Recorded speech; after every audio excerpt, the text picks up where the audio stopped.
I've always found it really difficult to say when it actually started because I've always kind of struggled with food and body image issues, and it's hard to know when it was actually an eating disorder.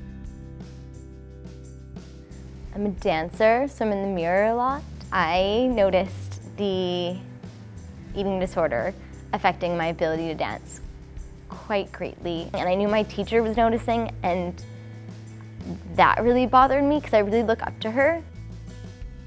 To me, at least, being skinnier was meaning I'm better than the rest. I didn't want to be healthy. I didn't want to be average. I wanted to be below average. I wanted to be unhealthy. Looking sick was the goal. Everything in her life had changed from, her social activities with her friends. She became very isolated and was isolating herself. We noticed a big change in her smiling less, and then she became very neutral emotionally. And she just was unhealthy. It just became very obvious that she was now an unhealthy person. It's like a bomb going off at the beginning, You don't know what the heck's going on. You don't know what's up or down. Coping with an eating disorder in the family can be overwhelming. Meal times in particular can be extremely difficult for the youth, parents, and siblings. Meal support strategies can be used before, during, and after meals to provide structure and support for youth with eating disorders. The ideas presented here are supported by research and are used in eating disorder treatment centers around the world. This video will provide families with the tools to help get through mealtimes with less anxiety and at the same time help the youth to complete their meals and begin the road to recovery. Hi, I'm Erica. I'm 19 years old and I had anorexia. I was very restrictive about what I ate, and I counted every morsel for a long period of time that I consumed. And I would just look at treadmills and ellipticals and anything that had calories on it, and I would just input-output. If I ate 200 calories, I have to get 210 calories out on the treadmill. And I wouldn't stop until I did that. When my daughter was about in grade 10, I began to notice that she didn't seem to want to eat with us or as often or as much as what we thought would be a normal dinner. We started to notice that she was going into the bathroom a lot after dinners, turning on the radio so that we couldn't hear. We thought it was odd that she was playing music or playing the radio. We just felt there was something not quite right. And it took a number of months before we could actually ask her, is there something happening? Our daughter started controlling more what she was eating, getting a lot more involved in planning meals, shopping, pulling out cookbooks, and that was the first. We really started wondering what was going on as she was doing it. We felt excessive exercising. Did not want to interact with anyone, didn't want to interact with friends, didn't want to go to school, just kind of hated everything and didn't really want to be living and engaging with life. If I go back to the beginning of the eating disorder, it was just sheer terror and hopelessness, and it sucked us into becoming obsessed with observing what she was doing, and it was just a really very negative time until we got the help that we needed. Structure and support around mealtimes is critical in helping a youth recover from an eating disorder. Whether they suffer from anorexia nervosa, bulimia nervosa, or eating disorder not otherwise specified, EDNOS. All three of these disorders are serious illnesses with potentially life-threatening consequences, and food is the medicine that we use to treat these illnesses. Families and caregivers play a critical role in providing structure and support during mealtimes. Most families have found that the approach they take has a big impact on the mood and behavior of their children. Throughout all the strategies presented in the video, please remember the following. 1. Remain calm. Children will pick up on your anxiety, which will likely make them more anxious.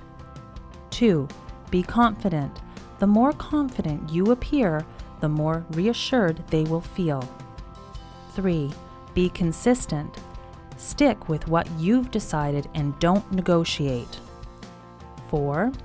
Be compassionate. Understand that they are doing something that is very difficult for them.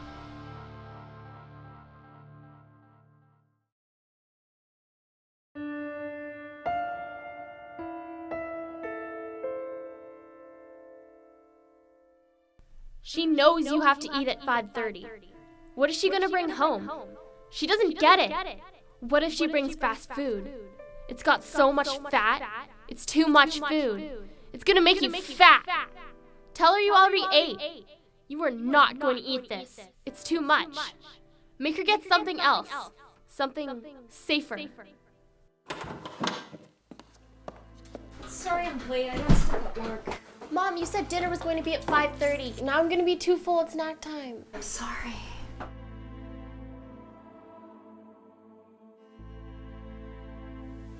I thought we could have something quick. I just knew I wasn't gonna have time to make dinner. I'm not eating that. Okay, you have to eat.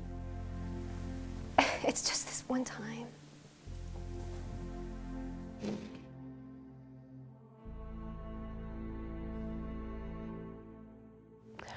Just looking back, having an eating disorder produced a lot of anxiety, a lot of it really irrational and that I can't explain, but it was just felt really scary to be going into a meal that I didn't know what it was, or not being able to measure it and stuff. It was very anxiety provoking. My mother didn't understand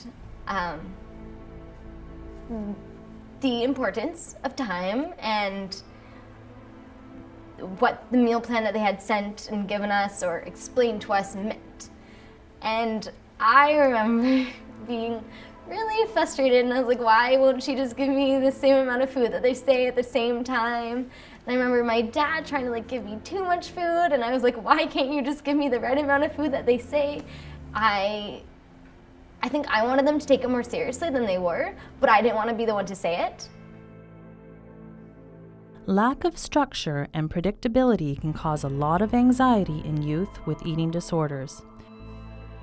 When youth don't know what's coming, they may worry about every possible meal that parents might prepare.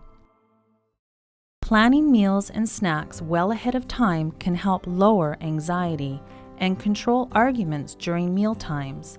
Most youth report that knowing what is for dinner in advance helps them get ready for it and makes it easier to eat. Meal planning minimizes negotiation during meal times by giving youth some choices and a chance to discuss meals well ahead of time. Planning also ensures adequate nutrition. Having a plan helps ensure that there is enough food for the youth delivered at the right times, and that the food being served will provide their child with the nutrition they need to be healthy. Some strategies that families have found helpful include planning several days in advance. This will give you time to work through any disagreements that you and your child might have about the meals. Providing only minimal choices. A few choices can be helpful, but too many can sometimes be overwhelming for your child. Address who, what, when and where in your planning. Be specific about who will be involved, what you're going to eat, what time you will eat, and where the meal will take place. Okay, next Friday, you want to have chicken or fish? Can't we just have vegetarian stir fry? We've been over this. You know, you need to have either chicken or fish. Which would you prefer? Chicken. Okay then, we're agreed. We'll do chicken and rice, milk, Greens, salad, and juice. Now I'm not going to be home until about 5:30, so we'll plan on eating every day next week around 6 o'clock or so, okay?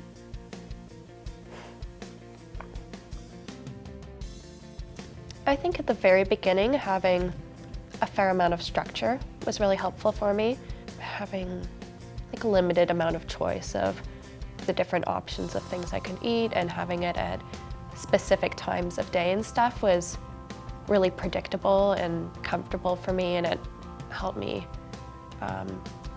get my momentum and start eating again.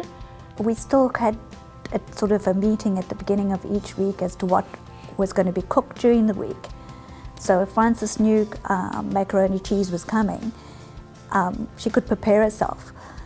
She did have a choice in what we ate as a family. But once we had decided what we were going to eat that week, then the negotiation phase was over. And she didn't have a choice after that. When it was a well-planned meal, I felt calmer, and I didn't get as many eating disorder thoughts. There wasn't like that voice telling you need to stop eating now, it's too much. I think it was easier to take my time to eat.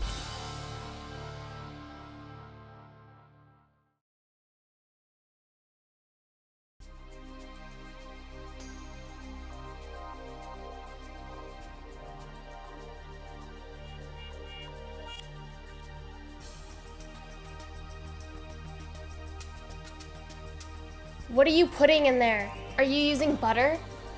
Yes, I always use butter for this recipe. Well, how much are you putting in there? Not that much. You need to measure it. You should only put 2 tablespoons in. I'm not eating that.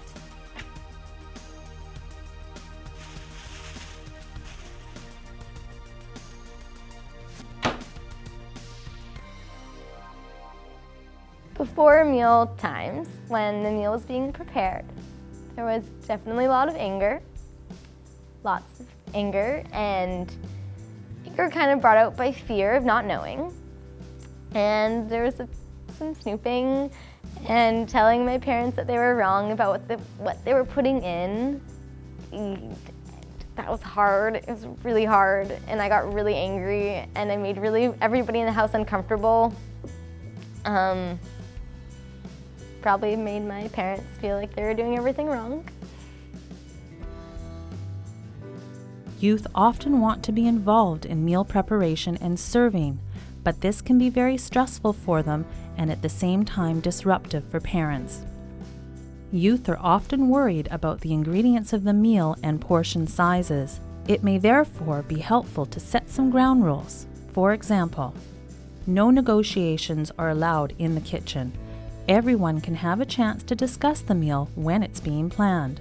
Once a meal is agreed on, it shouldn't change. If necessary, remove the youth from the kitchen until recovery enables them to participate. Avoid measuring when cooking and serving, and avoid diet or low-fat foods. Finally, caregivers have final word on portion sizes if they feel that the youth has not served themselves enough.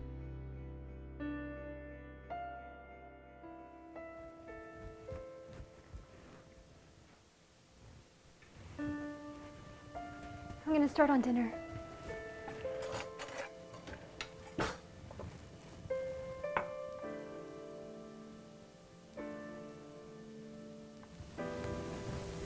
We've discussed this.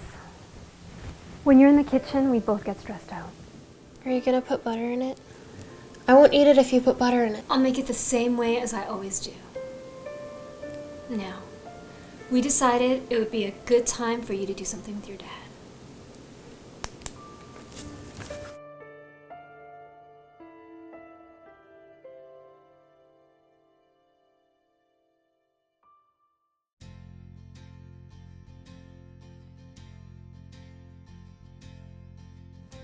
During meal preparation, we found it really helpful for her in the early stages not to be participating and be even in the area, because she was very specific in what was going into her food, and if she saw something that she didn't like, then it made mealtime and very difficult. She didn't want to eat it. It was a regimen, and certainly early days we were going to prepare, and our daughter was going to eat what was there, and she accepted that. I think that it was helpful for me to be separated and just accept that it was going to be made for me and that I would eat it. I would have it, and I wouldn't have that chance to manipulate what goes into it. Later on, as I got better, I was allowed to be involved again, and I was allowed to serve my own food again as a step up.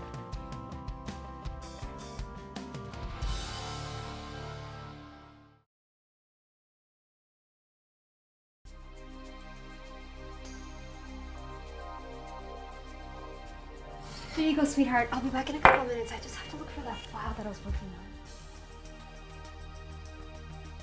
Look at this. This is way too much.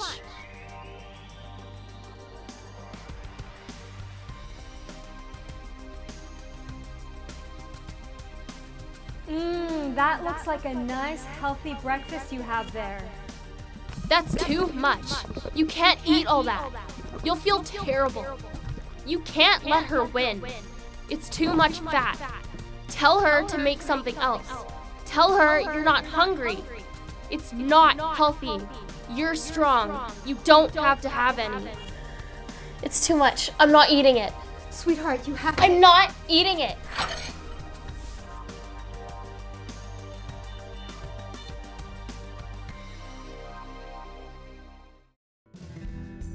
Eating disorder thoughts that would come up during meals would be, this has too much fat for me, or this has too much calories for me, this is going to make you fat. And they're kind of things that really don't make any sense unless they're in your brain, which they still don't make sense, but at the time they're just justified because they're your eating disorder. When I was eating, anything going through my head was, how much am I going to exercise to have to burn this off? Trying to measure things out, count them. Just what could I do to make this less calories than it is? What could I do to get rid of this? How can I make my output more so that I can get rid of this? So it was quite an overwhelming experience mentally, as well as emotionally. When a child is in recovery from an eating disorder, the eating disorder has been training the youth to avoid food at all costs. This makes the actual act of eating food very stressful for children suffering from an eating disorder. Families can use strategies to reduce stress and anxiety at the table, even though it is very difficult for a youth with an eating disorder to eat. Try to create a positive atmosphere that focuses on the social aspect of meals, which includes sitting down and eating as a family. Avoid sensitive topics such as food, weight, calories, or appearance. Even topics like school, friends, or hobbies can be stressful for some youth, so be aware of the topics that are sensitive for your child. Use distraction to draw attention away from the meal. Use strategies that work for your family. Tell stories, do crossword puzzles, watch a favorite show, whatever you find helpful. Remind yourself to remain calm, confident, consistent, and compassionate. Use short, supportive phrases in your own words, and stay focused on completing the meal. Want to help me with the crossword puzzle? Let's see, one down. Anything happening at school today? No. Turn on the radio.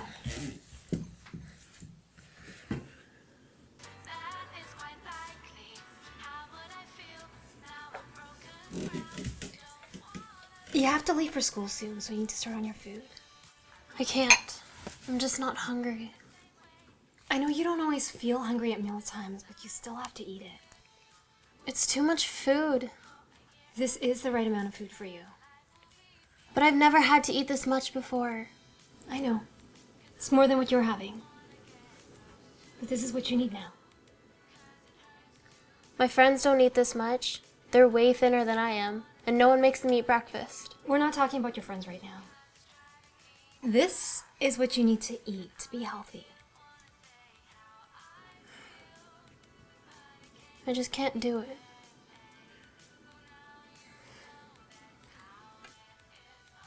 I understand that it's really hard for you right now. But I've seen you do hard things before. I'm not having the eggs. You know you need to have it all. Let's just start. Pick up your spoon.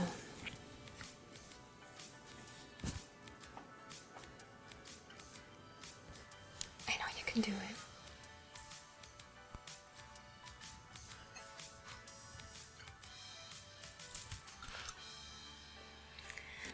I was thinking of picking up a movie tonight on the way home.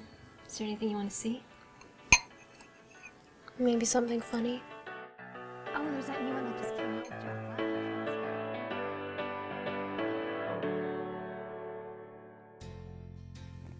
Whatever you do, don't talk about food during meal times.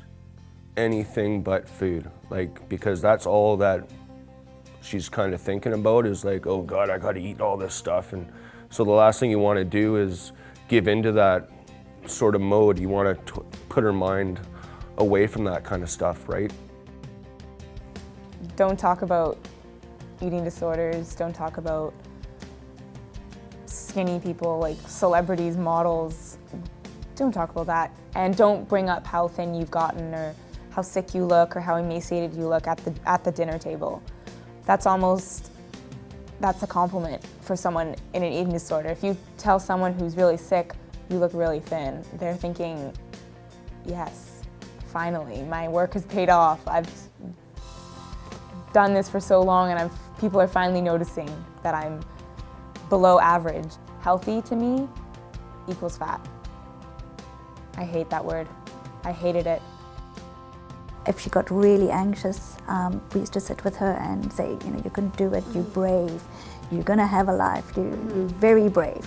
And she loved to hear how brave she was because she really was scared of eating and she was terrified. It felt amazing to be told that I'm brave and that I'm being recognized for the battle that I'm going through and that my family is behind me on this. Hearing those things just motivated me to just keep going.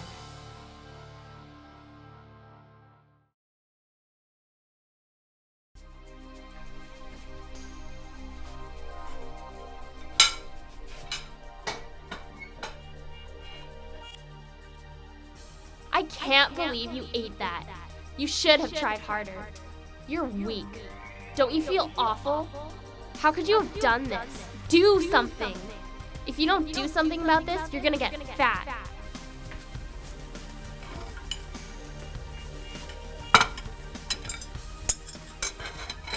Hey, I thought you were gonna help me clean up. No, I have to go do my homework.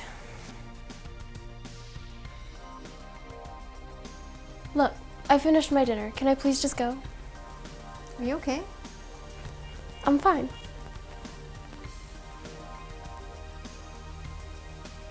Okay. Well, come get me if you need help.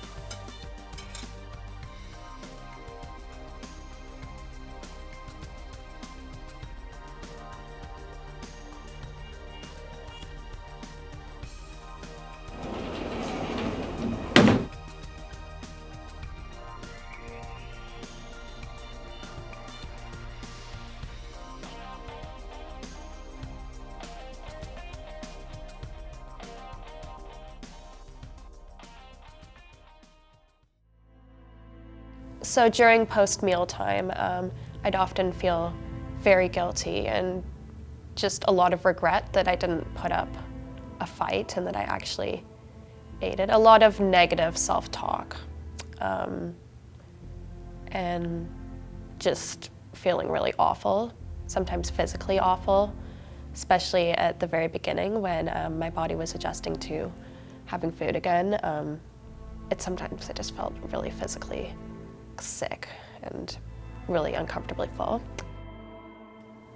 At home, I would run upstairs and do sit-ups on my bed, or sneak in exercise here and there, take the long way around the house so that I could get a few extra steps in, trying to be discreet so that no one would really notice, trying to be quiet about it. For some youth, the time after a meal can be more stressful than the meal itself. They may feel terribly guilty and may experience physical pain from eating more than they are used to. They have overwhelming feelings which they may deal with in unhealthy ways.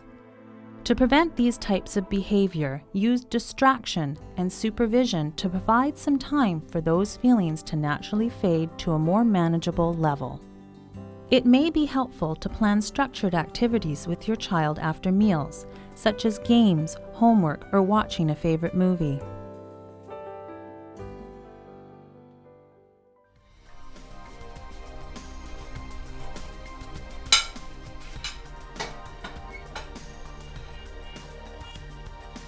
I can't believe you ate that. You should have tried harder. You're weak. Don't you feel awful? How could you have done this? Do something. You want to help me clean up? No, I have to go do my homework. Okay, you could do it down here with me. It's fine. I have it all set up on my desk upstairs. Well, I'll have to wait. I want us to do something together. Tell you what. Why don't we hold off on the dishes? And maybe catch that new show that we PVR'd last night? That actually sounds kind of nice.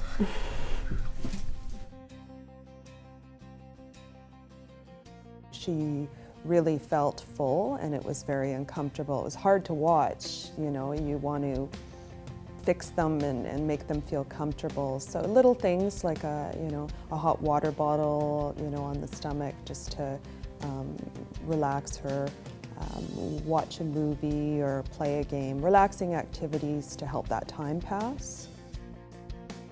Things I felt really helped me were to watch TV, to be with someone, to be talking to someone. I had coloring books at the beginning that just getting my hands moving helped me. Knitting, doing something or having some sort of distraction, usually with a family member. We might have had a few more movie nights, relaxed with more calming music in the background, encouraging our children to sit in the living room and read for a little while. We didn't let our daughter just disappear into her room after meals. We actually tried to be more interactive and social, and I think that really helped the transitions.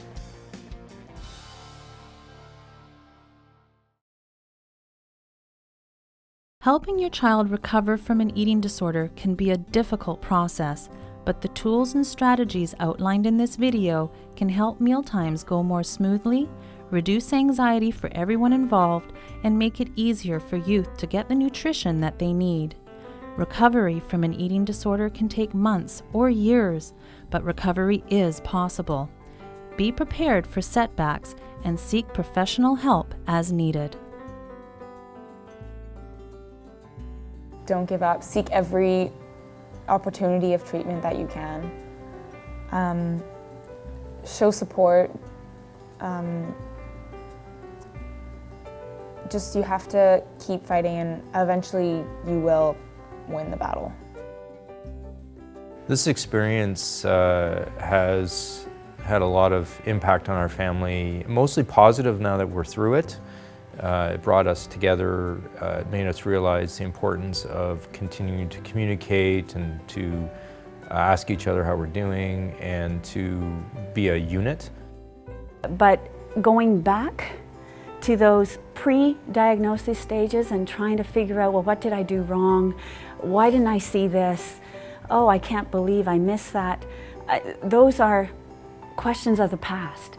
But we can very much, as parents and families, support what comes next and work through the diagnosis and the shock of it, to the language that we learn and work together on as we educate ourselves and find ways to move forward together and never to feel alone.